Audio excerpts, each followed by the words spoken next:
Aí, tá gravando. Então, a partir de agora tá gravando, tá bom, gente? Se alguém não se importar e quiser falar também no meio da palestra, eu não me importo, tá bom, gente? Estou fazendo esse modelo de direto única e exclusivamente para pessoas de vez em quando que tem algum, não querem falar no ao vivo, tá? Para quem não me conhece, gente, eu sou o Ricardo, eu sou formado na área de filosofia, ok? E pretendo ano que vem continuar meus estudos no mestrado, vamos ver se vai dar tudo certo.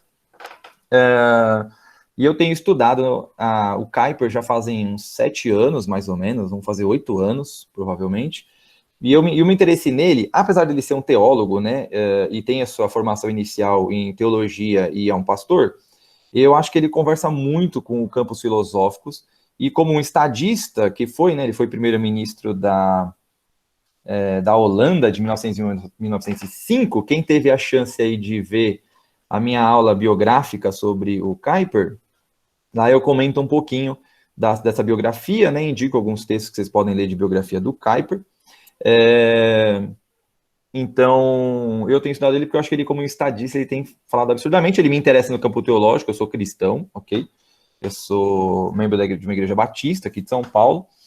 E a minha ideia com o Kuyper é que ele abre caminho para um campo de filosofia que fundamenta uma boa parte do meu pensamento, que a gente vai chamar de filosofia reformacional, mas eu tendo a chamar de filosofia cristã, como do seu principal proponente chama, que é o Hermann Doiver, tá?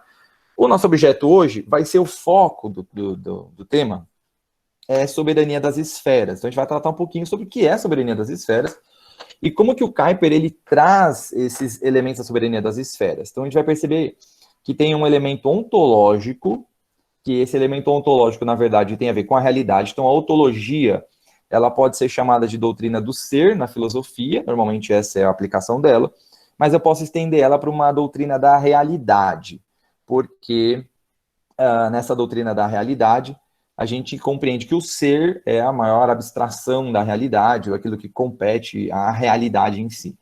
Então, ele vai ter um aspecto ontológico, vai ter um aspecto bem prático, ok? Então, a gente vai entrar em alguns elementos sobre isso. Eu destaquei, gente, 7 elementos que, na minha opinião, eles fazem... Eu vou virar aqui para o lado só para acompanhar minha outra tela aqui. 7 elementos que eles trazem, que são prolegômenos aqui para o nosso estudo do Kuyper, e eu acho que eles são bem importantes. O primeiro deles é entender que o Kuyper ele é um cristão de origem calvinista. E nesse sentido, ele vai compreender o calvinismo como a verdadeira doutrina cristã. Então, isso muitas vezes traz um certo afastamento de outras pessoas que vêm de doutrinas diferentes, porque, mesmo porque dentro do Brasil, o autor é o Abraham Kuyper. Então, designa ele mesmo, né? Então, se eu entendi a pergunta, acho que é isso, né? Se eu não entendi, você pode colocar de novo. Ele é interessante porque, quando ele se propõe um calvinista, o que há uma confusão é porque, na concepção dele, o calvinismo compreende uma visão da totalidade da vida. É isso mesmo, Abraham Kuyper, assim mesmo. Da totalidade da vida. Isso quer dizer que ele acredita que outras doutrinas não apresentam uma visão que dá resposta para vários campos diferentes, e sim o calvinismo, tá? Eu não vou fazer uma defesa de calvinismo aqui, eu tenho uma predileção pelo neocalvinismo, do Abraham Kuyper, mas eu não vou fazer uma defesa do calvinismo aqui, mas o ponto importante é que a resposta dele é essa. Então, isso acaba gerando muitas vezes em algumas pessoas uma certa aversão. Por exemplo, um livrinho que está bem aqui atrás, que eu deixei aqui esse aqui, que é o Calvinismo da Abraham Kuyper, tem gente que uma vez falou para mim, jamais vou ler esse livro. Eu perguntei por quê. Ele falou, porque eu discordo do calvinismo. Eu falei, cara, mas o livro não discute sobre calvinismo. Curiosamente, ele foi traduzido para português, e eu acredito que foi péssima a escolha do título nesse sentido. O autor é um caiperiano, assim, a editora é Cultura Cristã, e acho que por ser da editora Cultura Cristã, eles escolheram, né, uma editora de origem calvinista, eles escolheram um nome, mas o nome correto, na verdade, a gente poderia chamar de Stone Lectures. Eu acho que é a melhor forma de chamar, porque as Stone Lectures, ou as palestras Stones, é o nome original ali do termo do calvinismo. Se eu não estou enganado, o próprio Kuyper ele depois vai chamar de calvinismo, mas eu acho que isso pode acabar num contexto contemporâneo, acho que ainda mais no Brasil, gerando mais aversão do que aproximação. Mas é um livro que vai tratar de soberania das esferas também, entre outras coisas mais, tá? Um outro ponto importante é o seguinte, o Kuyper ele vai apresentar conceitos, cara, que são importantes no debate público, mesmo de uma perspectiva não cristã. Isso é uma curiosidade, porque muitas vezes o pessoal fala, Ricardo, pô, você está trazendo um autor cristão para um debate filosófico, você já está saindo com pressuposto, e quem já viu alguma aula minha sabe que eu não acredito em neutralidade religiosa nem acadêmica, a gente tem pressupostos que definem e vão direcionar nosso pensamento, eu sempre parto dessa premissa. Já dei aulas várias, no curso de Introdução à Filosofia eu tenho uma aula só para falar disso, mas é interessante porque movimentos do Kuyper, por exemplo, feitos em 1900, 1890, eles refletiram uns 3 ou 4 anos atrás em uma proposta regulamentar na Holanda para as escolas islâmicas, que você percebe que não tem nada a ver, em certo sentido, com o cristianismo, mas foi a proposta do Kuyper que foi utilizada como uma proposta educacional para a aceitação do islamismo para a construção de escolas islâmicas na Holanda também. Não vou entrar no debate desse esquisito, mas é interessante perceber isso. Outro ponto interessante é que a esfera de soberania, para o Kuyper, e eu sigo essa linha, ela não é necessariamente uma teoria, mas ela é uma forma como a gente experimenta a própria realidade. Então isso aqui é importante. A gente experimenta. Outro dia, eu estava até brincando, né? Eu estava na rua e eu vi uma música antiga, tal, que era Cada Um no Seu Quadrado, a música. Não sei se vocês vão lembrar dessa música. Mas a música assim, Cada Um no Seu Quadrado, falava, né? E é curioso que essa é um negócio muito louco, né? Não interessante na música, assim, mas muitas vezes pegaram essa ideia da música e falaram o seguinte, porque cada um deve dominar na sua própria, no seu próprio lugar que você conhece, ou tem muita palavra, lugar de fala, ou se usa muito hoje em dia, ou a questão de você falar daquilo que você entende. Isso pressupõe que existem esferas, e dentro dessas esferas existem pessoas ou instituições que são representantes reais daquela esfera. Isso é curioso. Então, é uma experiência natural nossa isso. Mesmo que a gente abra mão de alguma esfera, por exemplo, existem doutrinas políticas que vão dizer que o Estado não é necessário. O Kuyper não é dessa posição. O Kuyper acredita que existe há uma necessidade do Estado, lógico, dentro dos seus limites, mas que vai ter doutrinas filosóficas que vão falar que não precisa do Estado. Mas percebam que, de alguma forma, a gente acaba criando uma certa instituição de governo, mesmo em lugares onde não havia uma presença do Estado, naturalmente surge uma espécie de forma de governo, porque a gente tem essa predileção por estrutura de governo, mesmo que não seja uma instituição regulamentada, como é, por exemplo, no Brasil hoje. Mas a gente parece que tem, ou como família, né? Por mais que de repente alguém fale, não, mas família é muito mais ampla e tal, mas de alguma forma a gente entende que existe uma esfera familiar, de pessoas mais próximas, uma esfera mais particular ou de maior intimidade, né? Então, nesse sentido, é meio que natural a existência da esfera. Mesmo que nós abolíssemos essas esferas, a gente percebe que naturalmente elas surgem. É desse ponto que o Kuyper propõe, ok? Então, isso é um ponto interessante aí, ok?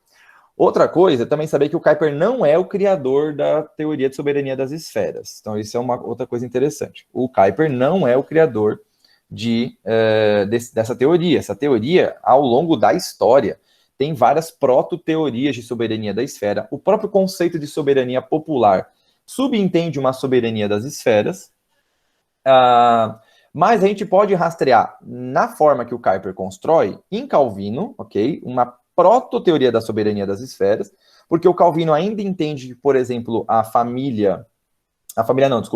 escola deve se submeter à igreja, na visão de João Calvino, a escola se submete, né, à igreja, na visão do Kuyper isso não acontece, nenhuma esfera se submete à outra, e mais fortemente a gente pode rastrear ela até Althusius, tá bom? Johannes Althusius, na sua teoria política, que vai trabalhar, né, esse conceito de soberania das esferas. Quem é da área do direito já deve tem um texto dele já traduzido para português, que é o Política, né, o texto mais famoso. Eu acho que não está completa a tradução, mas já existe uma tradução, antiga até, do Althusius. Quem é da área política ou do direito já deve ter tido contato, né, com o Althusius em algum momento.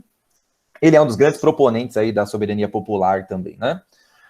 Esse é outro ponto. O último ponto, que eu acredito que seja interessante, ou na verdade, 2 pontos que é foda. Um outro ponto que é interessante é o ponto que o Kuiper está muito preocupado na soberania das esferas, na verdade, não é com as instituições. Isso é um negócio muito interessante. O Kuiper está muito preocupado com aquilo que na Holanda ficou conhecido como Kleinluiden, que seria, a gente pode traduzir como pessoas pequenas ou pessoas fracas, mas é o entendimento das pessoas mais vulneráveis. Então, normalmente, os mais pobres, as pessoas do campo, as pessoas com maior dificuldade de acesso, as pessoas mais simples, elas estão no topo da preocupação do Kuiper. Então, muitas vezes, o que o Kuiper está propondo nessas várias áreas que ele trabalhou, quem viu a aula que eu dei de introdução à biografia do Kuiper percebeu que o Kuiper atuou em muitas áreas diferentes, né? Trabalhou em jornalismo, trabalhou com política, chegando até a ser primeiro-ministro, foi pastor, ele foi um teólogo, né? Ele trabalhou no campo da filosofia, no campo da política, não só da política prática, mas da política teórica. Então, ele trabalhou em muitas áreas diferentes, na área da educação, que é uma área que eu me interesso muito do trabalho do Kuiper. Então, em todos os lugares que ele avança, ele está muito preocupado com essas pessoas mais simples. Você está no topo da preocupação do Kuiper, são elas, porque na sua própria biografia ele reconhece que foi o contato com uma igreja rural que fez com que ele mudasse radicalmente o pensamento dele. Então, isso é muito interessante, tá?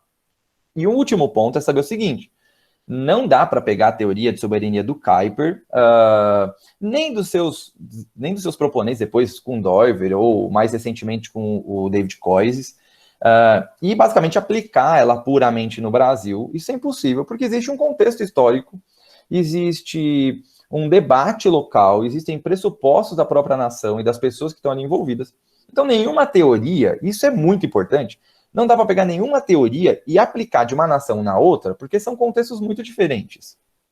E a gente a gente faz muito isso, a gente importa muito bloco fechado e a gente acaba tendo a gente acaba colidindo muito com outros pensamentos. Por quê? Porque um bloco fechado contra outro bloco fechado, ambos acabam não respondendo às nossas expectativas. Então, não dá para fazer isso, ok? E eu também não tento fazer isso em nenhum momento. Por isso que eu dialogo mesmo com áreas que eu não gosto, ou até com filósofos que eu não concordo, eu tendo a dialogar para perceber em mim mesmo as falhas do meu pensamento, ou para ver até onde eu estou importando um pacote completo. Então, alguns prolegômenos aqui, só para a gente poder, ou algumas questões introdutórias, só para a gente poder entrar aí no Kuiper, tá bom? Eu vou projetar aqui o texto, deixa eu só separar ele aqui. Vocês vão me falar, só me dê um toque se ele entrou. Entrou o TC para vocês? Apareceu sim, professor. Beleza. A letra tá boa? Tá visível? Para mim, sim. Para quem está em computador, pelo menos. Celular pode ser que não fique. Bom, eu fiz uma escolha metodológica aqui, tá bom? Tem hora que eu escolho slide, tem hora que eu escolho palestrar sem slide, só com a fala mesmo, ou aula. Tem hora que eu escolho ler o texto do autor. Eu acho que como esse é um texto curto, dá para a gente abordar algumas questões do próprio texto. Eu não vou ler o texto inteiro, lógico. Eu vou focar na primeira parte do texto, que eu acho que é a parte principal para a gente, e vou destacar 2 pontos ou 3 pontos aí nas outras partes do texto. Mas eu quero ir para o texto do Kuiper, eu quero ler o texto do Kuiper com vocês, em certo sentido. Então, o primeiro ponto a entender do Kuiper é aquilo que eu falei lá no comecinho. O Kuiper, ele vai partir de um pressuposto teísta cristão. Então, todo o trabalho dele, e ele vai trabalhar dentro de uma nação que é muito similar com que quem já estudou, por exemplo, Kierkegaard, já teve contato com isso, com a ideia de que uma nação que aceita o cristianismo como sua religião oficial, sendo isso um fato vivido na vida individual das pessoas ou não, é uma nação que aceita. A Holanda foi uma nação que foi muito forte no movimento da reforma, né, muito forte mesmo. Tanto a própria guerra da Holanda com a Espanha, por exemplo, é uma guerra muito forte no seu sentido religioso. Então, esse é um ponto que o Kuiper deixa muito claro. Eu estou deixando claro por uma... eu não sei quem é cristão aqui, não é cristão aqui, mas eu estou deixando sempre claro por uma questão de ética aí, tá bom? Porque tem gente que vai, de repente, palestrar e vai fingir que não existe isso. É por uma questão ética, tá? Nesse sentido, olha o que o Kuiper vai destacar logo no comecinho, e é importante a gente ter essa noção, né? Então ele coloca assim: na verdade, não podemos esconder, nem qualquer um de nós disfarçaria, o fato de que fomos incitados a essa tarefa, e essa tarefa deles é a criação de uma nova universidade, isso é um ponto importante, como patrocinadores, por causa do amor pelas ciências abstratas. Então ele está dizendo o seguinte, ó, cara, não é a ciência abstrata que desenvolve para nós, ou que impulsiona a nós, criar uma universidade, e vocês vão ver que o lema da universidade é a soberania das esferas, né? Então, não é só uma teoria, isso é importante, ele não parte só de um princípio abstrato teórico, mas ele parte de um princípio prático também, ok? Aquilo que eu comentei da aproximação do Kuyper com a Klein-Luyden aí, né? Ele continua. O impulso para este esforço arriscado, se não presunçoso, era o profundo senso de dever que nos impressionou que o que estávamos fazendo deve ser feito. E ele vai propor, então, 3 características interessantes que vão permear a soberania das esferas, tá bom? Então percebam isso. Por amor a Cristo, porque ele vai considerar Cristo ou Deus como a base de uma teoria da soberania das esferas, porque as esferas só podem ter soberania própria e uma não vai poder ser soberana sobre a outra se existir algo que é mais soberano que as esferas. Então, para o Kuyper, esse é o primeiro ponto que a gente vai trabalhar. E ele continua. Em nome do Senhor, por causa de uma elevada e santa importância para o nosso povo e nossa terra. Então, o Kuyper tem essa base bem prática e política até certo ponto, né? De compreender que existe uma visão, ele parte de um pressuposto cristão, e desse pressuposto cristão, ele tem um entendimento de um bem comum para o povo e para a nação como um todo, ok? Então, isso é importante. O Kuyper aqui, ele não vai defender, por exemplo, uma soberania da igreja ou até do cristianismo. Isso é interessantíssimo.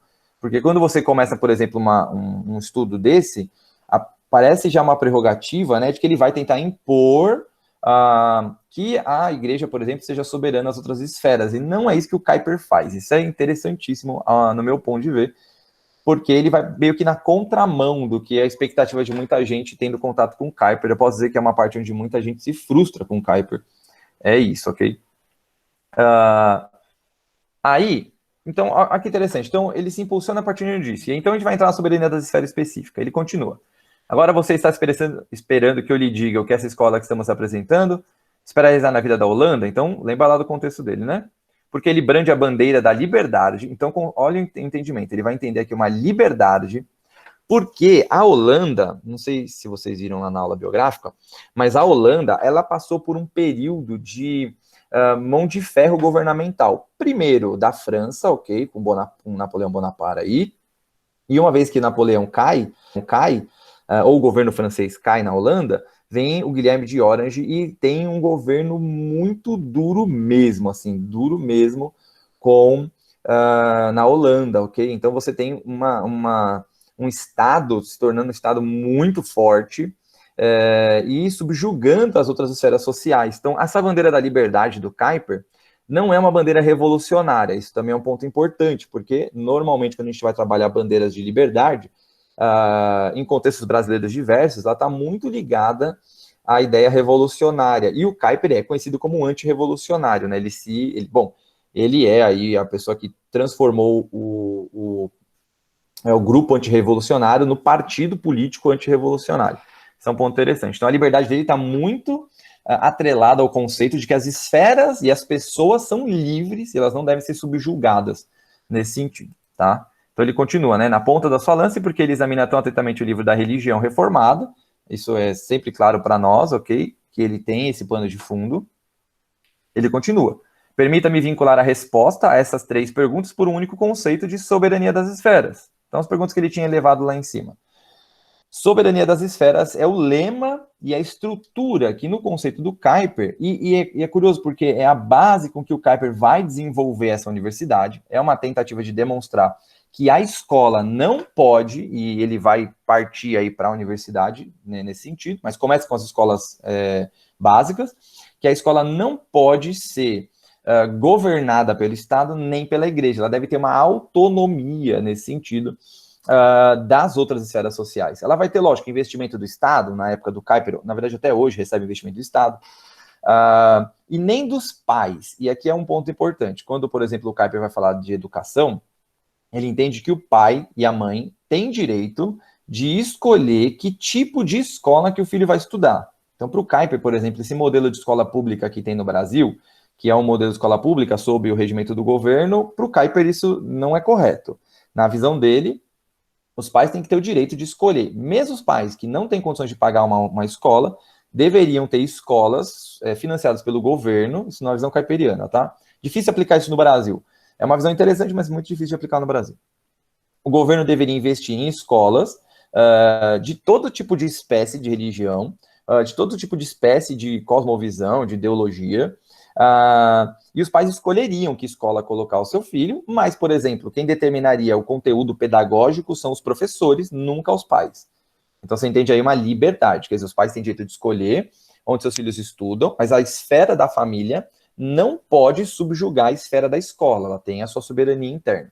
Então, esse conceito de soberania das esferas, ele vai atingir todos os campos, entendendo que todas essas esferas são livres, ok? E elas têm sua soberania própria e seus limites, lógico. A ideia é sempre que uma esfera não ultrapasse a sua barreira enquanto o seu local, né? O seu local de domínio, seu local de soberania, tá? Não é soberania estendida, é uma soberania localizada nesse sentido. E aí o Kuiper apresenta 3 campos onde ele vai debater essa soberania da esfera, que seria no significado nacional, ok? Que vai ser onde nós vamos perder mais tempo aqui, ou ganhar mais tempo, porque é onde ele vai dar para a gente uma boa base para o trabalho, ou para o que é uma soberania das esferas. Ele vai listar aqui no seu propósito científico, ok? E eu vou grifar 2 pontos, visto que hoje no Brasil a gente vive uma crise na relação Estado-ciência muito forte, ok? Então existe essa crise muito forte, onde muitas vezes que acaba acontecendo, e é curioso porque os dois lados acabam fazendo um pouco isso, eu acredito que mais o Estado, mas a ciência também faz isso, que seria a esfera da ciência muitas vezes tentando ultrapassar o seu local de domínio e indo para o campo da esfera do Estado, e muitas vezes o Estado também saindo do seu campo de domínio e interferindo na esfera da ciência. E ambos os casos são problemáticos, tá? Então eu separei 2 pontos do Kuiper, porque é interessante para nossa perspectiva brasileira. E no caráter reformado, eu não vou perder tanto tempo aqui, porque basicamente ele vai bater no que ele já falou até agora, e ele vai enfatizar muito o caráter próprio esse caráter de ser uma nação que está atrelada ao movimento da reforma, ok, protestante, da reforma de Genebra, ali com Calvino, e da reforma holandesa, no sínodo de Dort, ali no debate com os demonstrantes. E nesse sentido, para o conceito de soberania das esferas, ele não traz tanta novidade, mas eu vou destacar alguns pontos, principalmente a sua frase mais célebre de todas, ok? Que aqui todo mundo que já leu Kuiper pelo menos uma vez na vida já se deparou com essa frase, e essa frase está nesse discurso, que é: não há um centímetro quadrado em toda existência, onde Cristo, que é Senhor sobre tudo, não diga é meu, né? Essa frase todo mundo já deve ter ouvido falar do Kuiper, citada em algum lugar, mas é nesse texto que ela é citada. Então a gente vai tentar passar por alguns conceitos aqui que o Kuiper propõe, ok? Se eu pular alguma parte, que depois vocês quiserem fazer perguntas sobre ela, fiquem à vontade, tá bom? É que eu estou focando no conceito de soberania das esferas aqui. Então, o primeiro ponto é o seguinte, é tentar entender, e essa tem que ser a primeira pergunta que a gente faz, que é o seguinte: o que é uma soberania? Esse é o primeiro ponto de partida. No campo filosófico, eu não sei, alguns já fizeram aula de filosofia aqui comigo, uma aula, ou estão fazendo curso comigo. Uma coisa muito importante para a filosofia são as perguntas, ok?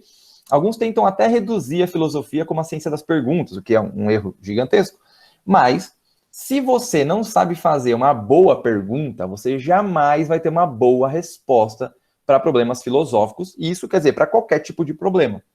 Por exemplo, se você quer perguntar se a virtude pode ser ensinada, não sei se alguém já parou para pensar nisso alguma vez, como, por exemplo, Sócrates, né, na Pena de Platão, vai fazer no Mênon. Se você quer saber se virtude pode ser ensinada, primeiro você tem que se perguntar o que é virtude. E só sabendo o que é virtude, você vai poder falar se ela pode ser ensinada ou não, ok? Então, a pergunta o que é, qual é a essência das coisas, ou o que significa aquilo, é muito importante. E é isso que vai dar margem para isso. Então, para todo o desenvolvimento posterior.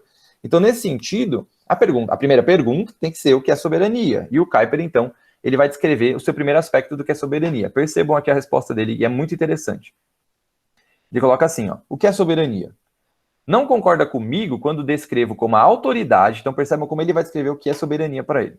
A autoridade que tem o direito e o dever de exercer o poder para quebrar todas as existências à sua vontade e vingar essas existências. Então, aqui é um ponto interessante, que é o seguinte, para o Kuyper, e é importante que em todo desenvolvimento reformacional, a palavra poder não tem o sentido negativo que normalmente a gente aplica aqui no Brasil, né? Ou é aplicado contemporaneamente, né? A ideia de poder, ela tem muita força negativa para nós hoje, né? A gente pensa em alguém com poder, você já pensa em algo ruim, né? Mas não tem esse sentido. Na verdade, poder seria um conceito que, se for para o bem comum, um poder exercido para o bem comum, ele é algo bom, ele não é algo ruim. Então, o Kuyper parte desse princípio. Então, o que seria a soberania? Soberania seria uma autoridade que tem um direito e um dever de exercer poder sobre a totalidade do mundo, da realidade ou da sociedade. E, para isso, ele tem que ir contra qualquer resistência que se oponha a ele. Quer dizer, ninguém pode se opor a essa autoridade. E daqui já nasce uma problemática para nós. Alguém tem esse tipo de autoridade? Quer dizer, alguém tem esse tipo de soberania que vai quebrar qualquer tipo de resistência? Se você for, por exemplo, para o modelo hobbesiano, o Hobbes, por exemplo, ele vai falar para a gente que a gente tem que abrir mão da nossa liberdade para que o Estado seja essa autoridade. Numa visão, por exemplo, romana, em alguns períodos de Roma, aí, do governo romano, você tem o imperador com esse status de todo-poderoso, ok? O próprio Kuyper vai desenvolver isso. Então, a questão é essa. Existe alguém que, de fato, tem naturalmente esse poder? Né? Então, essa é uma pergunta importante. Então, o Kuyper vai trabalhar esse primeiro desenvolvimento. Ele vai continuar, né? Não lhe vem à mente esse sentido nacional, percebam nisso, inerradicável de que a soberania original e absoluta não pode repousar em qualquer criatura?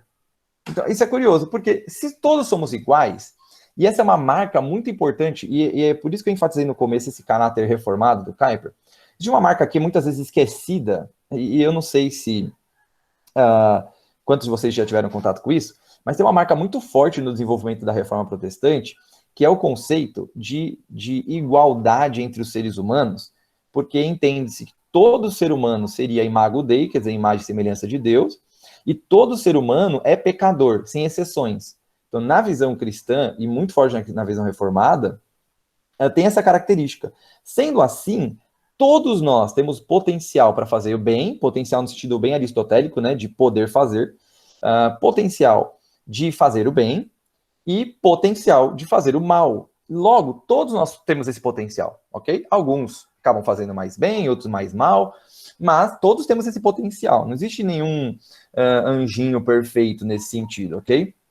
Logo, se todo mundo está no mesmo pacote aí, como é que uma dessas criaturas poderia exercer esse poder tão soberano sobre os outros? Essa é uma problemática, e o Kuyper levanta essa problemática. Não há. Então, para o Kuyper, enquanto um teísta, enquanto um cristão, ele vai dizer que isso só pode ser dado a Deus. Porque Deus é esse ser que seria transcendente a toda a realidade, na perspectiva cristã, criador e sustentador, esse é um ponto importante, ok?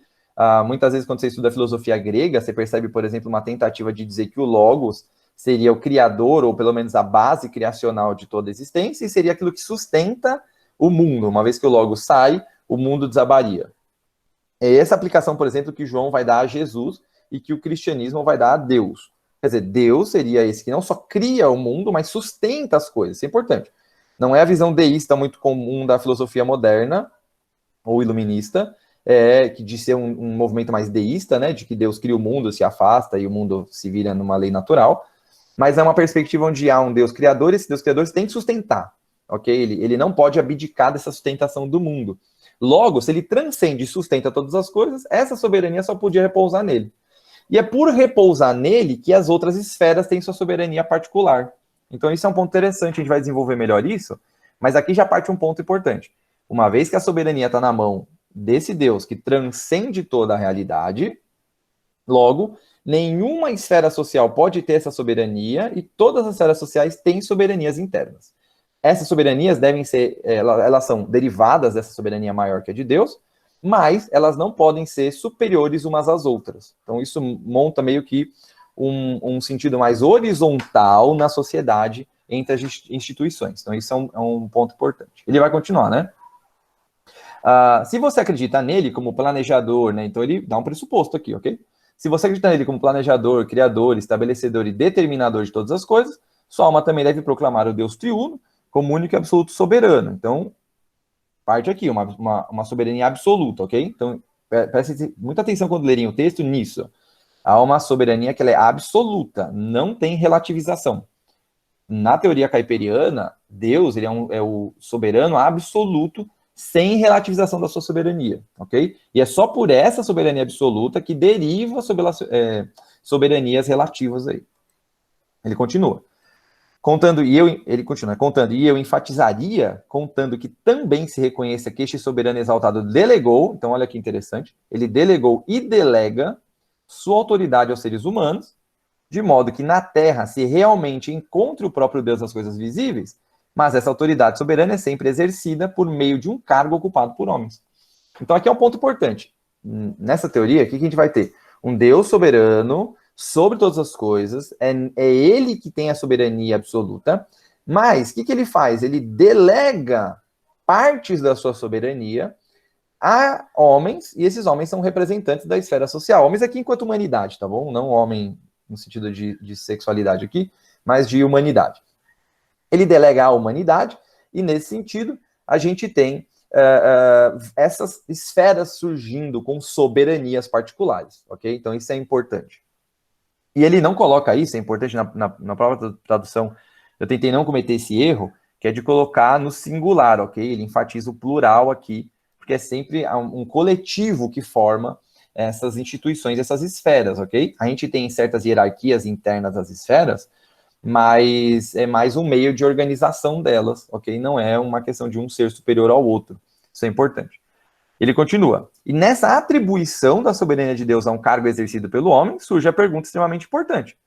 Como, aqui é outra segunda pergunta, quer dizer, qual que é a soberania ele define, se a soberania absoluta está em Deus, e se ela deriva para soberanias nas instituições ou na humanidade, como é que ela funciona? Então, outra pergunta-chave para a gente aqui. Como que funciona esse sistema, ok? Aí ele continua. Essa soberania abrangente de Deus delega e indivisa a um único homem? Então, esse é um problema. Quando ele, nesse conceito, se Deus delega essa soberania, é uma única pessoa que tem essa soberania? Existe um representante divino na Terra?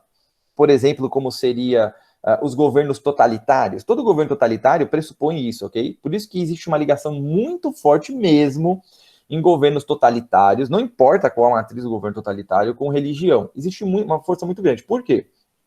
Tudo existe um movimento religioso. Mas no governo totalitário, eles tentam demonstrar esse aspecto religioso. Por quê? Porque todos nós estamos envolvidos dentro de uma religião.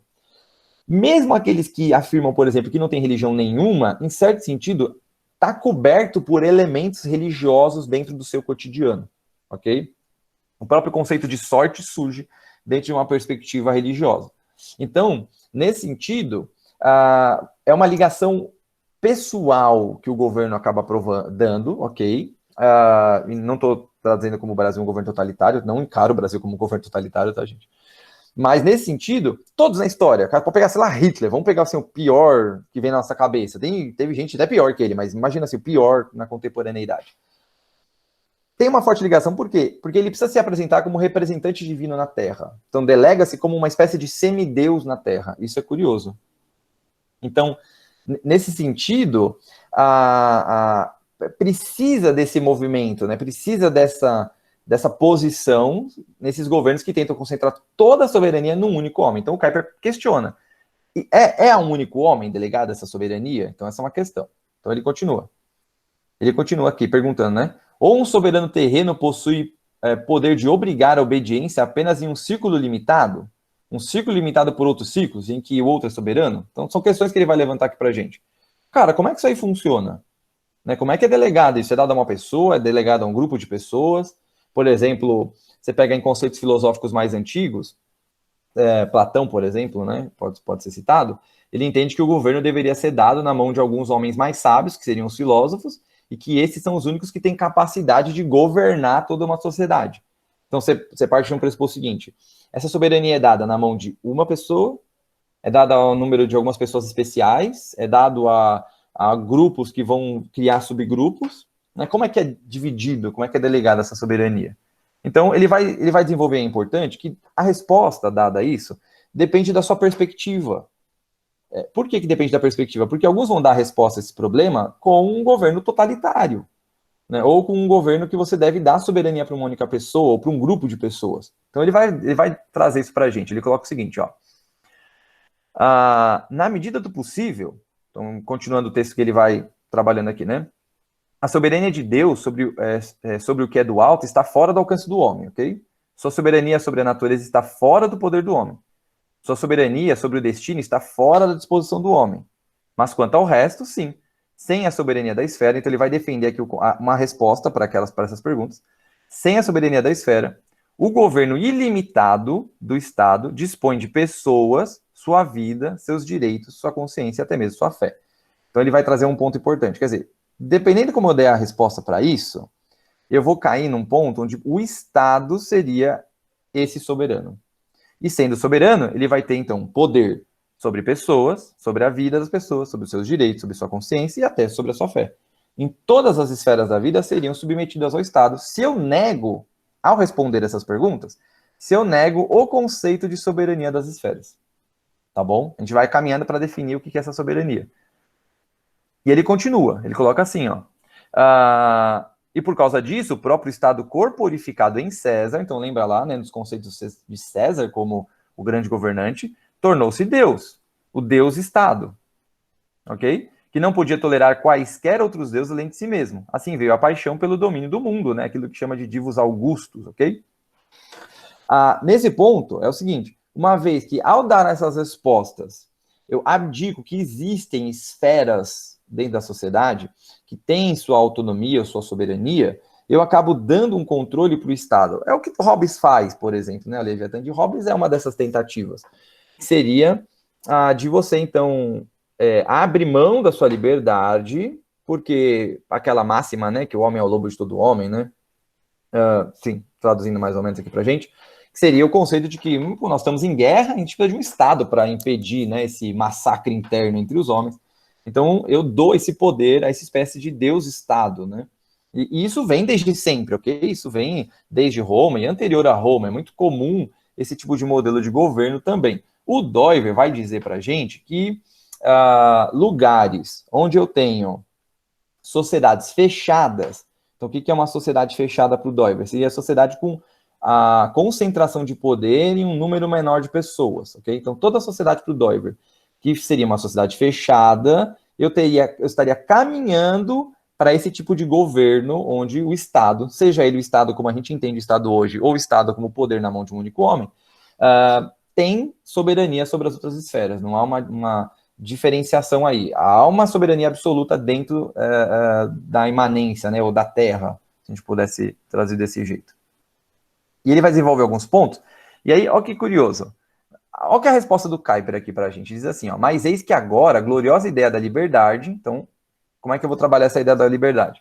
Essa soberania perfeita e absoluta do Messias sem pecado, ao mesmo tempo, então lembra lá, soberania absoluta, contém a negação direta e o desafio a qualquer homem pecador de buscar a soberania absoluta na terra. Então, para o Kuyper, olha o que ele vai trabalhar.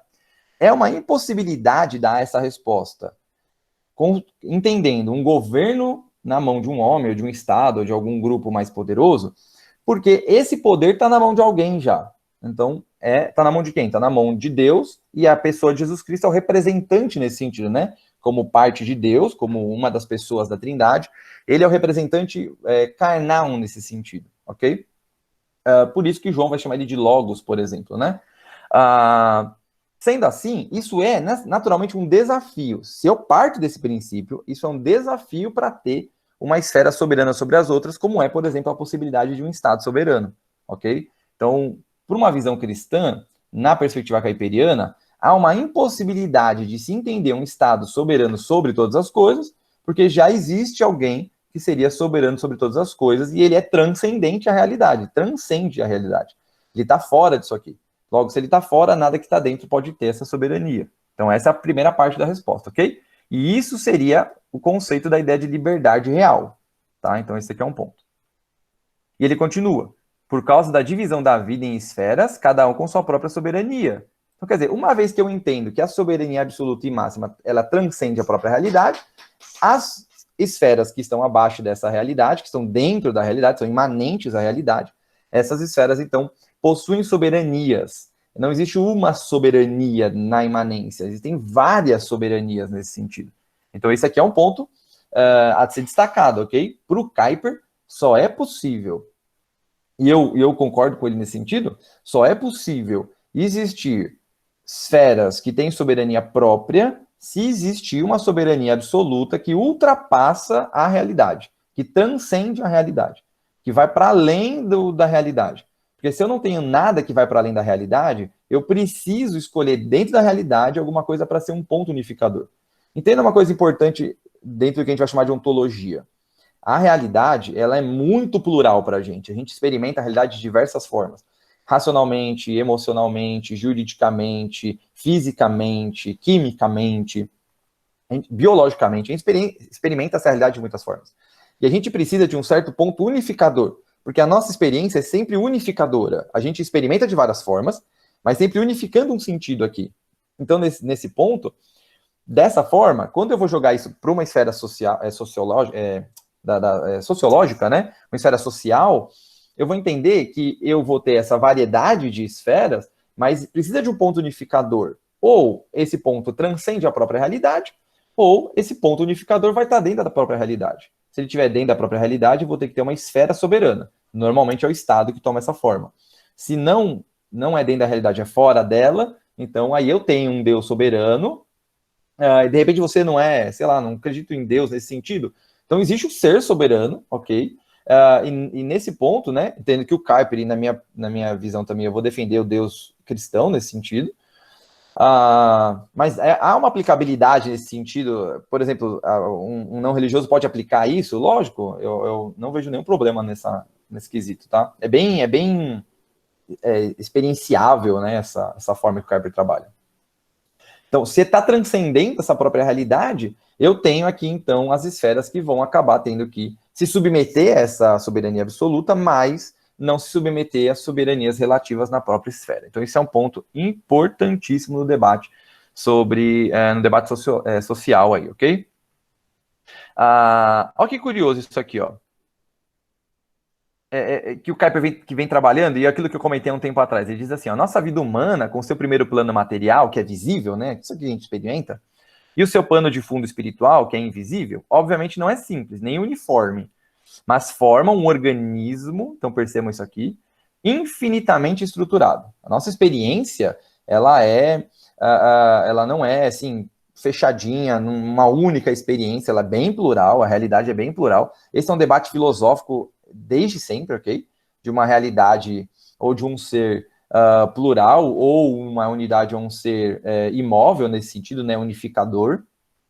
Quando você vê os debates da filosofia antiga, por exemplo, a filosofia parmenídica e heraclitiana, apesar de muitas vezes ser ensinado de forma errada, sempre caem nesse nicho, né? Heráclito entendia que está tudo em movimento, e Parmênides entendia que está tudo é imóvel. Mas o que está por fundo dos dois pensamentos seria uma pluralidade da experiência em Heráclito e uma unidade da experiência em Parmênides, nesse sentido, né? Então você percebe que isso é um debate histórico, ok? Ele continua. É infinitamente estruturado. É estruturado de forma que o indivíduo existe apenas em grupos e o todo só pode se revelar nesses grupos. Então percebam que é curioso, né? É difícil a gente se identificar, seja em grupos ontológicos, quer dizer, em grupos de coisas da nossa realidade, ou em grupos específicos, né? A gente sempre se identifica com algum tipo de grupo específico, né? Dificilmente a gente consegue fazer isso fora de alguma especificidade. Se eu perguntar para vocês se apresentarem aqui, duvido que alguém vai começar com uma análise filosófica do ser para se apresentar. Duvido. Quando eu me apresento, normalmente eu me apresento como pai. Até nem fiz aqui minha apresentação, né? Eu me apresento primeiro como marido, como pai, como cristão, como professor de filosofia. Quer dizer, tá vendo? A minha apresentação envolve aspectos diversos da minha própria realidade. Então, isso já demonstra na experiência prática, assim, sendo bem simplista aqui, pouquíssimo rigoroso nesse sentido. Mas já demonstra isso para nós, tá? Aí ele continua. Pode-se referir às partes desse grande instrumento como rodas movidas por molas em seus próprios eixos ou chamá-las de esferas, cada uma cheia de seu próprio espírito vital emocionante. O nome ou figura não é importante, desde que se reconheça, aqui é importante. que estão inumeráveis quanto as constelações do firmamento, vários círculos existem nessa vida. Quer dizer, existem essas esferas. Você experimenta a vida social de formas diferentes, em esferas diferentes. Sempre vai ter esferas diferentes. Se você dividir, por exemplo, em esfera pública e privada, você já tem duas esferas que delimitam a nossa experiência, ok? E ele continua. Deixa eu pegar aqui para gente. Aí ele coloca, né? Existem nessa vida, cuja circunferência é radial, como um raio firme, a partir do centro de um princípio específico apostólico. Então, lembrando lá, ele sempre vai trabalhar nessa linha, cada um por sua ordem. Então, olha o que ele vai trabalhar primeiro. Ele vai trabalhar para a gente um nível ontológico, ok? Não vai trabalhar no nível social. Importante, porque a gente não trabalha normalmente Kuyper em nível ontológico, em nível filosófico. Lembra de ontologia como a doutrina do ser e da realidade. Mas ele primeiro apresenta a soberania das esferas em nível ontológico. Quem vai sistematizar isso de uma forma filosófica e ontológica de fato é o Hermann Doiver, lá nos seus aspectos modais da realidade ou da experiência da realidade. Mas aqui você já tem em Kuyper isso, ok? Eu lembro que a primeira vez que eu li isso, eu fiquei chocado, porque eu não tinha ouvido ainda em nenhum comentário de Kuyper essa característica ontológica que ele já apresenta, né? Olha o que ele diz como característica ontológica. Mesmo quando se fala em um mundo moral, um mundo científico, um mundo do comércio, um mundo da arte, pode-se falar ainda com ainda mais justificativo, um círculo da moral, um círculo doméstico, um círculo da vida social, cada um com seu próprio domínio, e porque cada um constitui seu próprio domínio com sua própria soberania, dentro dos limites desse domínio. Olha que curioso, a gente fala naturalmente sobre esses vários domínios, sobre essas várias características, é muito natural para a gente nesse aspecto, e é ontológico isso aqui, porque está dentro da própria estrutura da realidade, ou dentro da própria forma como nós experimentamos essa realidade. Ninguém ensina muito bem a gente isso, né? Parece que você nasce e você está dentro de uma família ali, então já existe uma instituição que você reconhece, mas de repente tem pessoas que não são da sua família, que são pessoas do hospital, é um médico, que tem uma outra expertise, ok? Quer dizer, é um outro círculo. E de repente você tem lá seus 1 ano, 6 meses, 2 anos, não sei, de repente você tem a esfera da escola aqui. Naturalmente a vida vai impulsionando essas experiências em esferas diferentes. Desde o nascimento isso se apresenta para nós, por isso que isso é ontológico. A própria experiência da realidade propõe isso para nós. E mesmo que não seja nesse sentido hoje, né? Você está dentro de um hospital, mas dentro da história da humanidade sempre existiu, por exemplo, a mulher ela vai engravidar, ela vai ter o filho, vai ter alguém que cuida desse processo. Sempre há alguém que cuida desse processo, é curioso. Então, é uma pessoa fora do círculo da esfera da família, ok? Nesse sentido. Pode ser alguém parente, mas normalmente é alguém fora do círculo, ok? Nesse sentido. E ele continua, assim, há um domínio da natureza, no qual o soberano exerce poder sobre a matéria, de acordo com leis fixas. Então, por exemplo, é o que o Doiver vai falar na sua ontologia modal, da esfera ali, por exemplo, da física, ou da matemática, ou do movimento, ok? Ele continua. Mas há também um domínio da vida pessoal, do doméstico, do científico, social, da vida eclesiástica, cada qual obedecendo a sua própria lei de vida. Então, aqui ele parte num ponto que é muito comum na filosofia continental, que é o seguinte: existe um significado vital, existe uma lei interna, algum tipo, e lei aqui no sentido não necessariamente tão jurídico como a gente está acostumado, mas como leis de natureza, sabe, leis da natureza, né? Um silogismo aqui.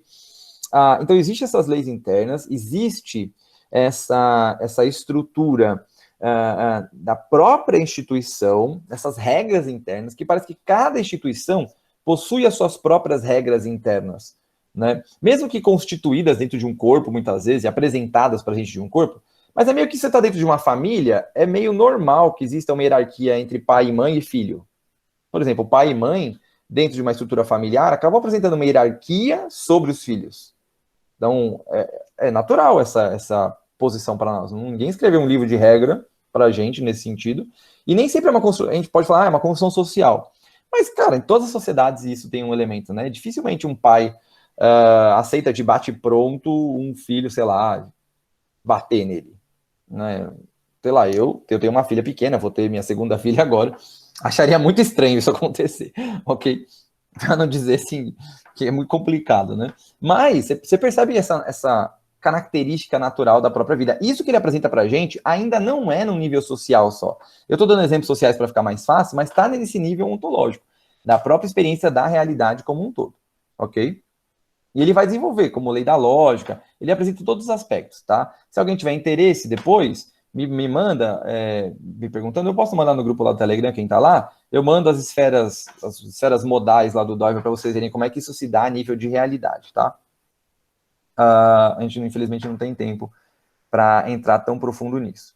Aí ele vai continuar um ponto aqui que vai entrar nas esferas sociais agora, né? Então ele coloca, agora, em todas essas esferas ou círculos, as engrenagens se engajam, e é precisamente por causa da interação mútua dessas esferas que é um surgimento daquela vida humana rica, multifacetada e multiforme. Mas nessa vida há também o perigo de que uma esfera pode invadir a esfera vizinha, fazendo com que uma roda sacuda e quebre uma engrenagem após a outra, interferindo no progresso do todo. Como é que se dá essa estrutura? Uma vez que eu tenho esse nível ontológico, isso vai para o nível social, ok? Existem essas várias esferas da sociedade, família, Estado, igreja, ciência, escola, essas várias esferas. E a existência dessas várias esferas, como ela tem um nível ontológico, elas vão apresentar essa vida humana que é bem rica, né? Que é bem multiforme para a gente, né? Com várias faces diferentes.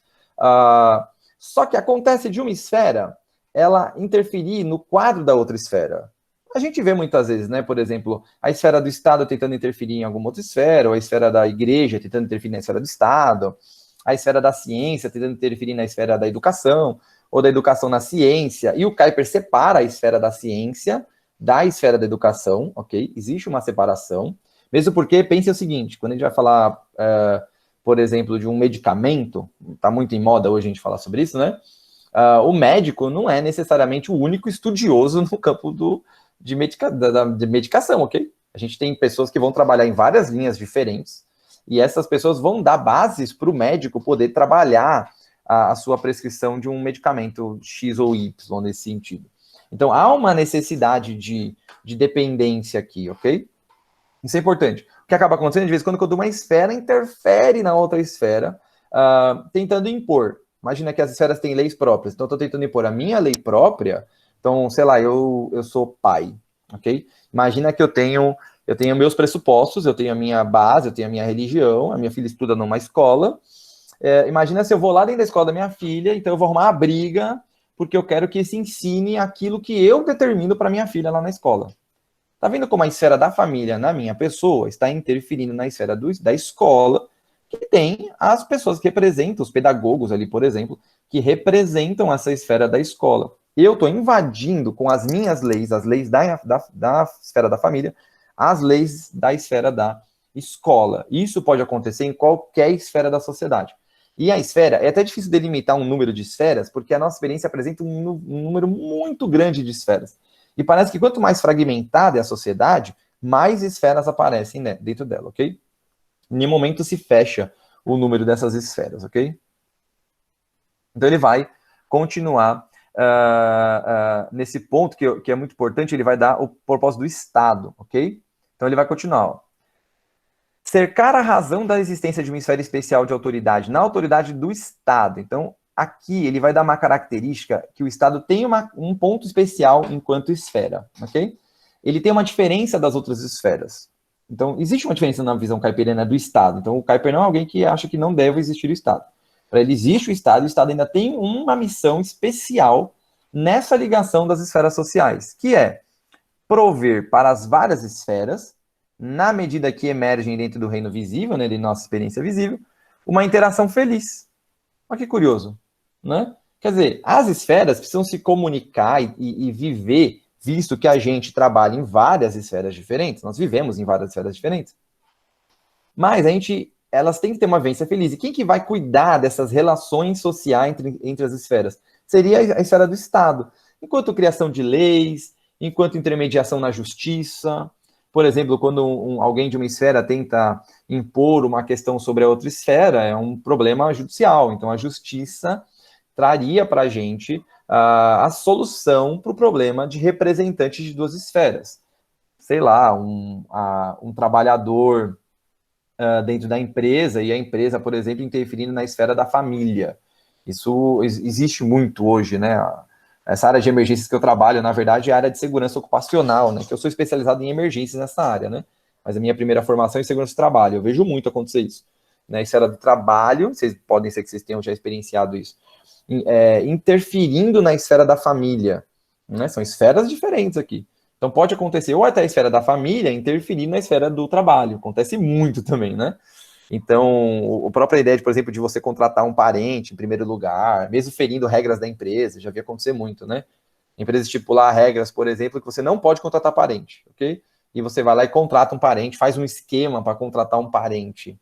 Então, você, na verdade, está interferindo regras da esfera familiar dentro da esfera do trabalho. Quer dizer, eu estou burlando aqui uma lei interna da própria esfera. Isso é um problema judicial, ok? Isso pode ser resolvido muitas vezes na justiça. Então, o Estado teria esse papel de trazer uma relação feliz entre a pessoa representante de várias esferas aí, né? Ou dentro dessas várias esferas, ok?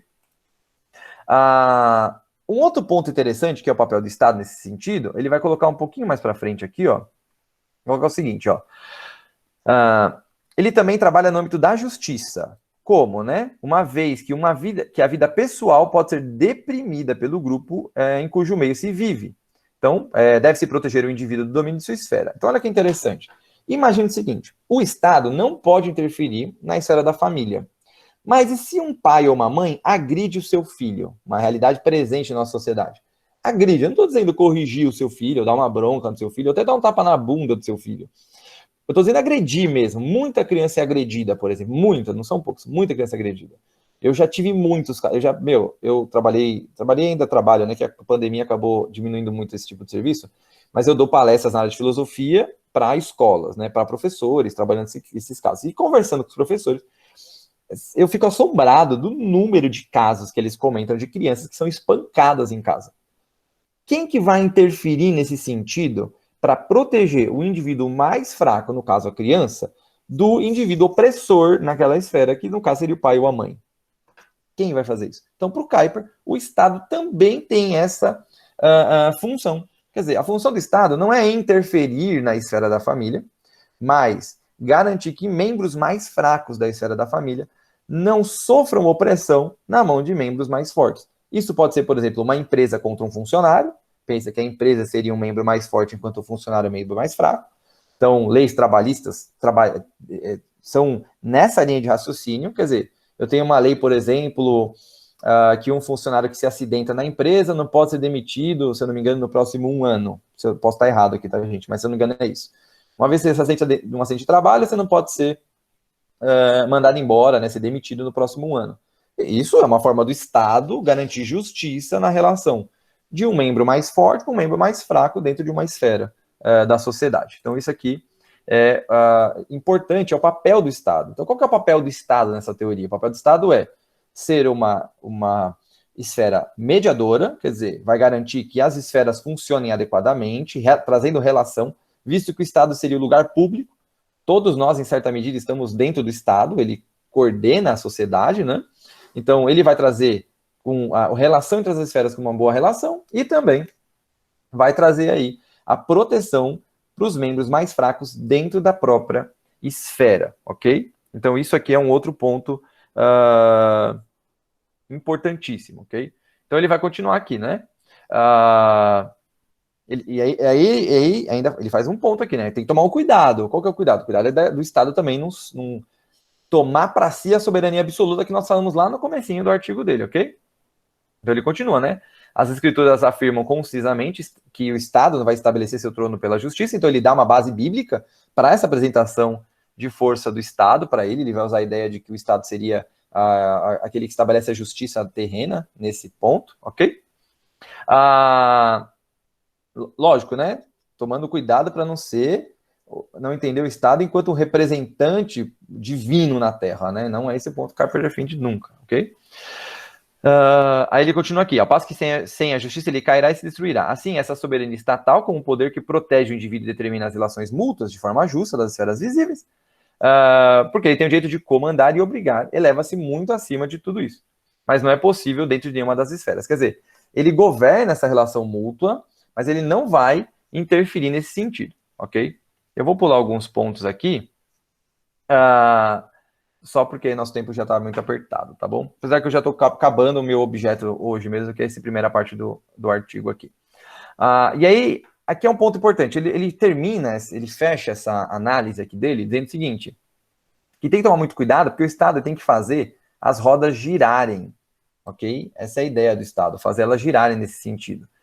Ele não pode oprimir a vida, restringir liberdade, ele tem que tornar possível o livre acesso da vida, para que cada uma das esferas, e em cada uma das esferas, não é um ideal atraente para todo nobre soberano do Estado. Então, olha que coisa louca ele propõe. Ele diz o seguinte, o papel do Estado é esse, garantir que tudo funcione normalmente, relação entre as esferas, proteção do mais fraco, mas ele é atraente isso, né? Quando alguém se torna absoluto, por exemplo, se ganha o poder, aí o sentido negativo da conotação de poder, é algo atraente, né? Ou é mais atraente nesse sentido, subjugar.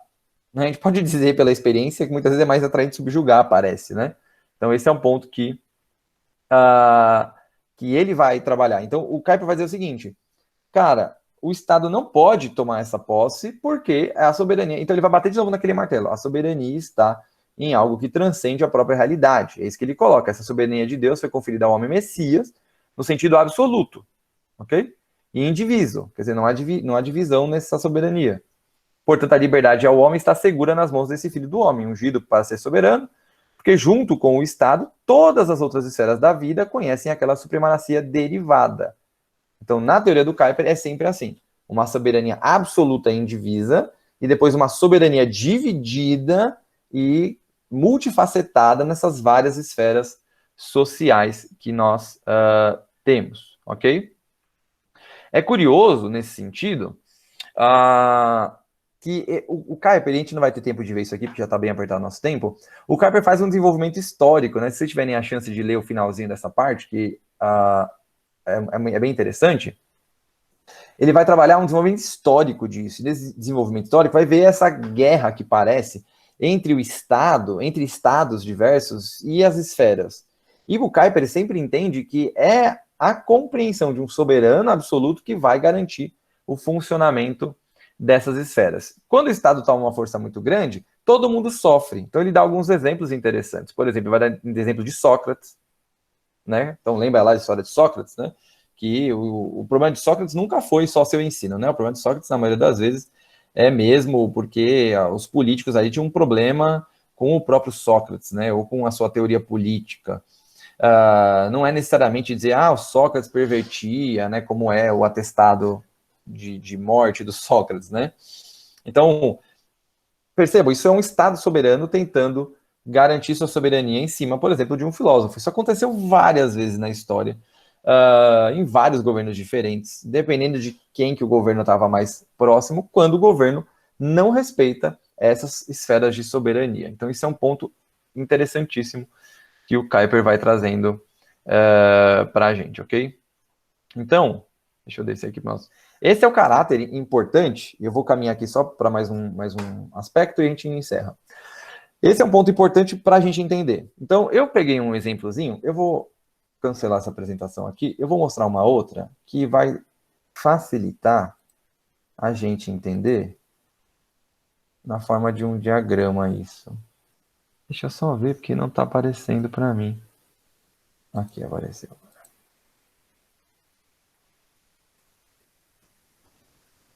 Apareceu essa imagem para vocês aí? Apareceu uma imagem aí para vocês? Mudou do texto para a imagem? Então sim. beleza.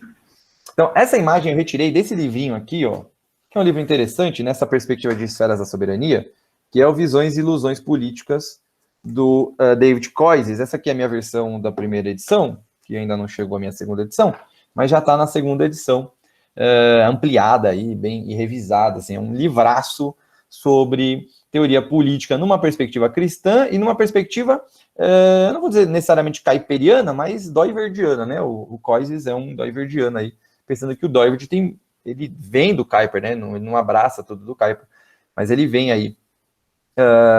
Uma característica, por exemplo, que o Doivert não abraça do Kuyper é essa característica calvinista, né? Ele vai entender que calvinismo acaba, infelizmente, separando outras perspectivas cristãs. Então ele tira essa ideia calvinista e reformacional e impõe como uma filosofia cristã, né? Ou uma filosofia cosmonômica, né? Que seria o termo que ele vai utilizar aqui. Mas voltando aqui para a soberania, essa imagem exemplifica para a gente o conceito de soberania das esferas para o Kuyper. como é que vai funcionar? Então eu retirei desse livrinho aqui essa imagem, onde diz o seguinte: Deus tem essa soberania absoluta, ele seria aquele que domina sobre todas as coisas, logo, ele, para que haja um funcionamento social, ele decide, então, dividir essa soberania em várias esferas, e percebam como entra várias esferas mesmo, ok? Por exemplo, o clube, casamento, né, a igreja, a família, a escola, o Estado, as empresas, sindicatos e por aí afora. A gente podia passar o dia inteiro aqui dando nome de esfera social. Cada esfera vai ter uma lei interna, e essa lei interna vai reger como é que essa esfera funciona, ok? E, sendo assim, ela tem uma soberania própria, dizendo que essa esfera não pode impor as suas leis internas sobre as outras, ok? Então, não pode ter essa imposição de uma esfera sobre as outras. Então, quando você, por exemplo, sai da esfera familiar e vai para a esfera do trabalho, você acaba se submetendo a um outro tipo de lei, a um outro tipo de regra. Eu estou usando lei e regra como a mesma coisa, tá? No sentido técnico, a gente usa de formas diferentes, ok? Lei seria, no sentido filosófico, lei seria aquilo que é imutável, aquilo que é ontológico, e norma seria no sentido mais prático, né? No sentido mais da divisão social mesmo. Eu estou intercalando os dois termos aqui, mas saibam que normalmente na filosofia a gente separa os dois termos, dependendo da visão filosófica.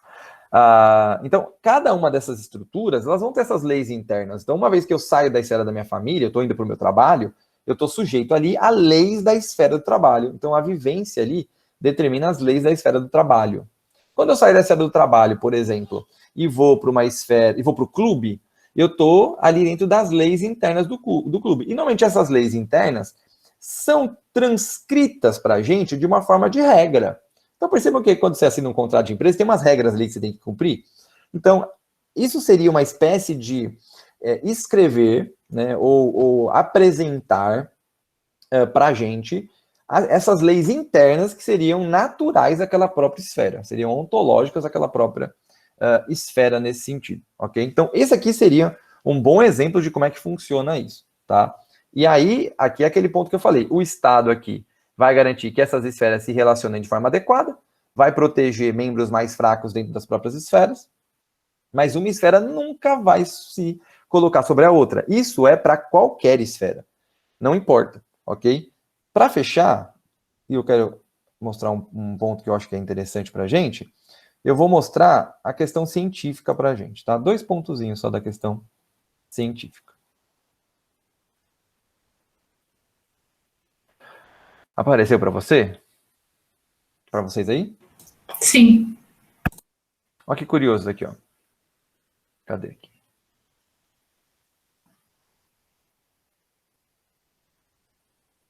E vai trazer uma computador? Depois leiam esse trechinho aqui, é interessante, que eu vou ler para vocês no final. Quer ver?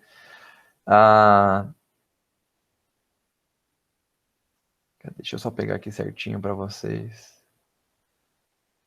Ó, aqui que interessante, ele coloca assim, ó. Possui sabedoria, então, ele entra agora no aspecto da ciência aqui, né? A ciência também tem suas próprias esferas, suas próprias regras, suas próprias leis, e não deve, em nenhum momento, ser subjugado por outras esferas, ok? A gente tem um problema nesse sentido, porque se você for pensar em ciência nos países em geral, você precisa de dinheiro, ok? E a gente não tem um conceito, por exemplo, de investir nisso. Assim, é estranho se alguém falar para vocês, vamos juntar um dinheiro aqui e vamos tentar criar uma vacina. Entende? A gente espera já meio que naturalmente um subsídio do Estado. Isso pode ser um problema a nível teórico aqui, porque eu posso pensar que eu estou, na verdade, subjugando uma esfera a outra, ou, na verdade, submetendo uma esfera a outra por uma necessidade de dinheiro. Né? Então, acaba acontecendo isso. Né? Então, é onde, por exemplo, o poder aqui pode ser usado de forma inadequada. Né? Então, esse é um ponto. Aí ele coloca aqui que a ciência, e no sentido da sabedoria aqui, é um traço divino. Quer dizer, é uma coisa importante. E ele continua. Na verdade, o poder da sabedoria e da ciência se estende tanto que o curso das coisas geralmente não é de acordo com a realidade, mas de acordo com o que o homem imagina essa realidade. Então, ele põe um ponto interessante para nós, é o seguinte: a ciência, ela não é só essa necessidade teórica que a gente tem, acadêmica e tal, mas ela está dentro da própria realidade, é um impulso natural das pessoas. A gente transforma essa ciência num sentido institucional, mas ela é uma esfera natural também, Se você pensar, por exemplo, na filosofia antiga, Aristóteles vai dizer que o homem, em primeiro lugar, se espantou ou se colocou como ignorante diante das necessidades da natureza, quer dizer, comer, morar, coisas do tipo. Isso que vai levando a ele às ciências práticas, depois às ciências mais abstratas, até a filosofia, que seria a ciência mais abstrata de todas. Então, em certo sentido, o campo científico ele pertence a uma natureza de todas as pessoas. Isso aqui é um ponto que o Kuyper vai enfatizar para a gente. E aí, ele vai dizer que existe um poder muito grande na visão científica. Por quê? Porque as ideias científicas, e ciência aqui entenda todo tipo de ciência, ok? Não só ciências duras, física, química e biologia, mas ciência humana, sociologia, filosofia em geral. Essas ciências ou essas ideias moldam a opinião pública. Essas opiniões formam um senso de justiça e, de acordo com esse sentido, a corrente da vida espiritual é descongelada ou congelada. Olha que curioso. Então, essa ciência é importantíssima para o movimento social também, ok? Então, não pode ser excluído, tá? E ele coloca assim, ó, consequentemente, aquele que espera que seus princípios exerçam uma influência não pode continuar a flutuar em uma atmosfera de sentimento. Não avança com fantasia, na verdade, só chega ao meio caminho com sua confissão. E aí, aqui, cadê aqui, ó? É interessante, ele coloca assim, ó. E só alcança o público se atingir o poder também no mundo do pensamento. E se foi capaz de transferir o seu impulso interior, o Deus em nós, quer dizer, Deus em nós, que ele vai trabalhar aqui, né? Deus dentro de nós, nesse sentido. De que se sente ou que conhece. Esse é o ponto importante pra gente, ó. Desde que, e a isso me apego tenazmente, desde que essa ciência permaneça soberana em sua esfera. Então, ponto interessante. Kuyper entende que existe um impulso natural dentro de nós da ciência. Esse impulso natural dentro de nós, ele é um traço divino do nosso ser. Esse traço divino do nosso ser é algo da própria natureza criacional nesse sentido, ok? Lembrando aí que o Kuyper é um cristão, então ele entende uma natureza criacional, independente se você... qual teoria você utiliza aí para desenvolvimento da humanidade ou dos seres em geral, né? Sei lá, evolucionismo, criacionismo, terra antiga, terra nova, tanto faz. De qualquer forma, há um entendimento criacional quando há uma perspectiva cristã por trás. E nesse sentido, o Kuyper diz que isso é da própria criação, está na própria criação, está na própria natureza humana, esse sentido científico. Mas essa esfera da ciência, ela tem que ser soberana em sua esfera e ela não pode ser degenerada. Quer dizer, a ciência não pode se submeter nem ao Estado, nem à igreja. Então o Kuyper faz uma defesa interessante aqui. Por quê? A tendência de quando alguém como o Kuyper, que defende veemente, né, uma posição cristã, científica, porque o Kuyper vai defender, a gente não vai ter tempo de desenvolver tudo isso, mas o Kuyper vai defender que a ciência, ela tem pressupostos, ok?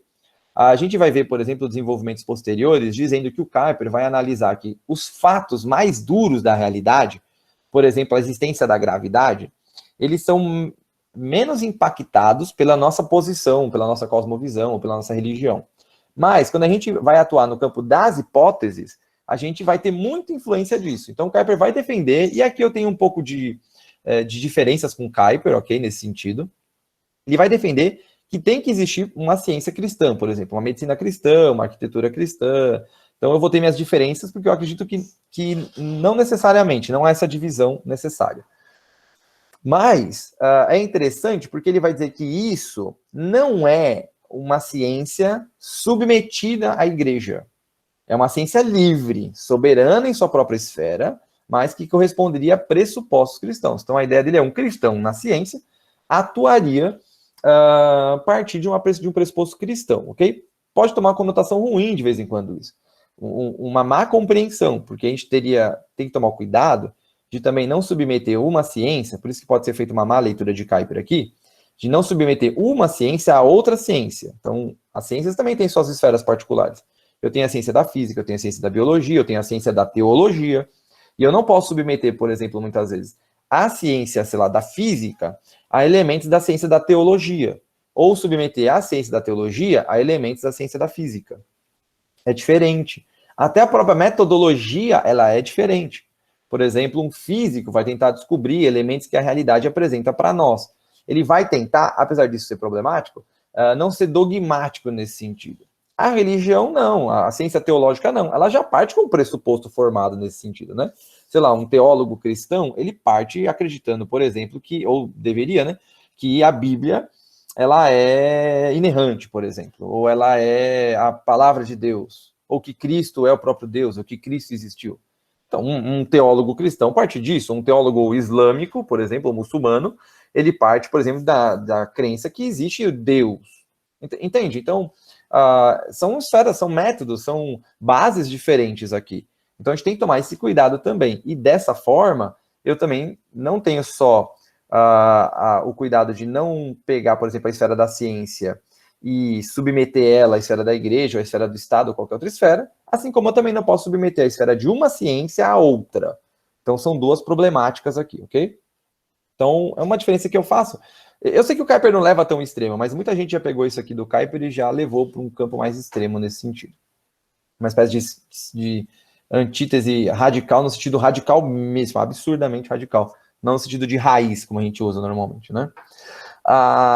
Então, aqui é um ponto que eu julgo ser muito interessante. O Kuyper vai defender que todas as esferas possuem essa soberania própria, incluindo a esfera da ciência, e que mesmo que a esfera da ciência dependa do financiamento do Estado, ou dependa, por exemplo, de financiamento de qualquer coisa que seja, ela ainda é livre. E isso é curioso, porque muitas vezes você percebe que mesmo...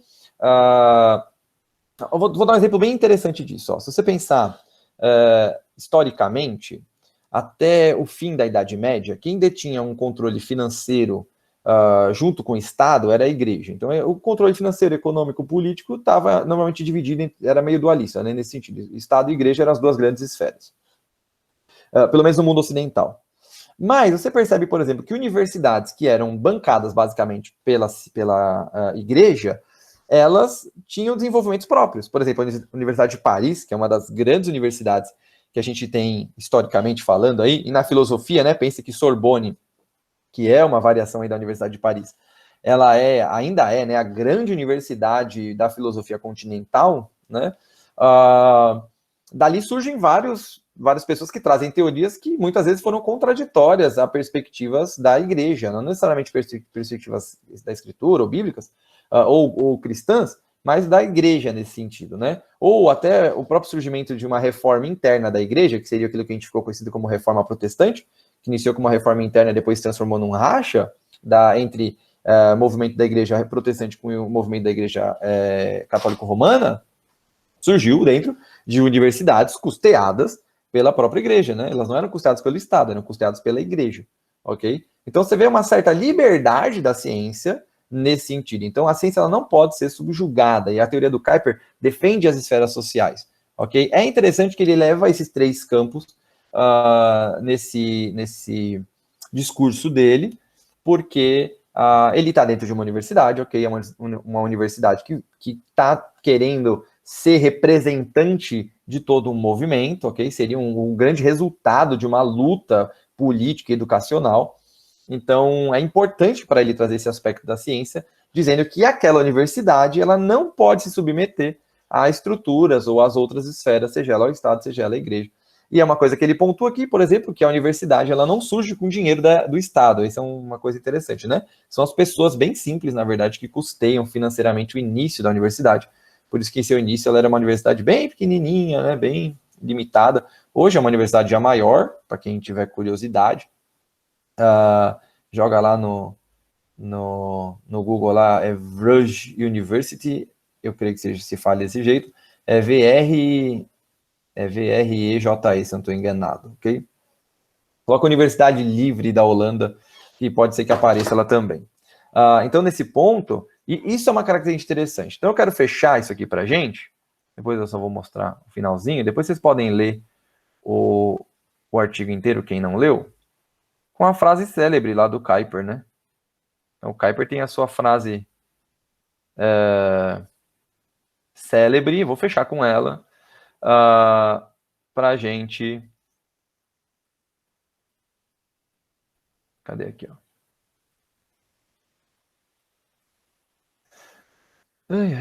Vou pegar só para a gente fechar. A dificuldade quando você trabalha com o texto inteiro é só isso, né?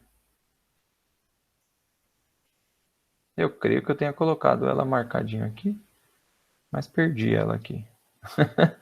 Tenham paciência com o professor que apanha de tecnologia. Tô aprendendo ainda, mas tô apanhando ainda. Eu lembrava que eu tinha marcado aqui. É no slide, na página 21, professor. Na 21? Aí, ó, Vocês são mais ali, sérios que eu.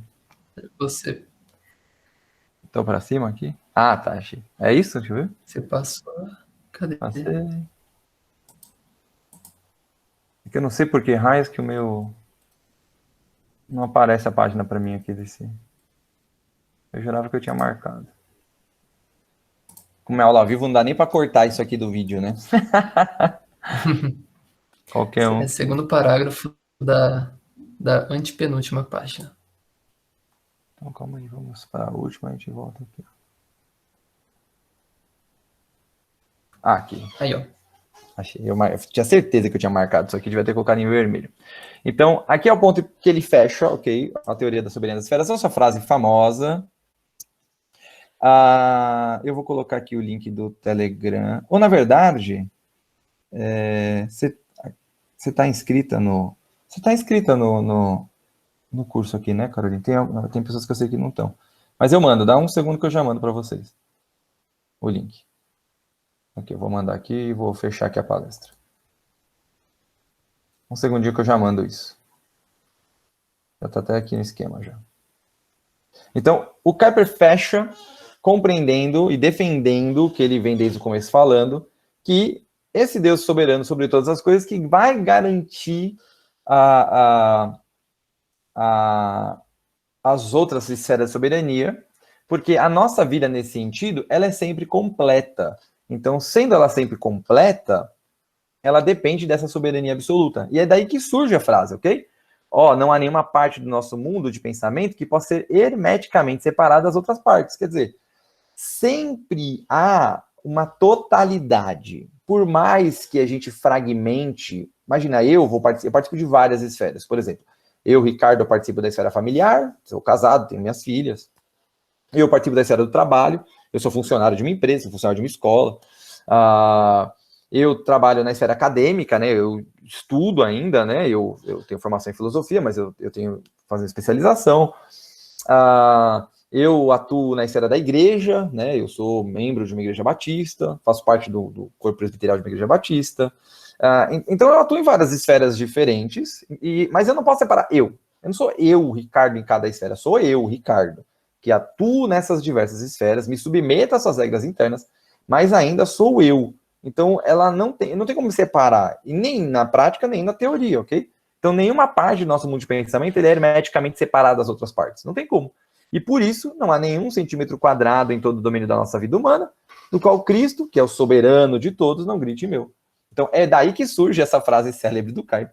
É do contexto de soberania das esferas, ok? Ponto importante para a gente, para fechar, é o seguinte. Isso aqui é uma introdução de soberania das esferas. Tem muita coisa para ser debatida. Tem os problemas da soberania das esferas. Tem as dificuldades de se operacionalizar uma soberania das esferas, uma teoria dessa na prática, dependendo do país, ok? Há também os pontos positivos que foram desenvolvidos a partir do Kuyper, mas eu creio que é importantíssimo entender partindo desse texto do Kuyper, porque, na minha opinião, ele é seminal, basicão, e eu acredito que eu, particularmente, apanhei um pouco mais na soberania das esferas, porque eu já peguei as teorias desenvolvidas depois do Kuyper primeiro, e só depois que eu cheguei nesse texto. Então, eu acredito, e por isso que eu escolhi esse texto para trabalhar com a gente hoje, mesmo que é impossível trabalhar ele inteiro num encontro só, ok? Quando eu trabalhei ele a primeira vez, foram 6 encontros, eu acho, que para trabalhar esse texto, a gente leu o texto junto inteiro, 6 ou 7 encontros, foi bem amplo, né? E depois eu apresentei ele, mas a segunda vez que eu apresentei ele já mais reduzido, mais que aqui ainda. Então, nesse sentido, é um ponto de partida para a gente começar a dialogar e perceber, por exemplo, problemas que nós temos hoje no Brasil, ok? A gente tem problemas no Brasil de esferas tentando submeter a outra esfera, de uma tentativa de não perder, né? Uma parte do texto, por exemplo, que eu não li, mas é muito legal, é quando o Kuyper diz que o Estado, quando vai entrar no campo científico, ele tem que tirar o seu sapato em sinal de humildade, porque ele adentra um campo. Quer dizer, ele pode entrar naquele campo, mas ele adentra um campo onde não é ele o soberano sobre aquele lugar. Então, é muito importante para os debates contemporâneos, eu acredito, muito importante mesmo. E eu vou deixar aberto, eu vou parar de gravar agora,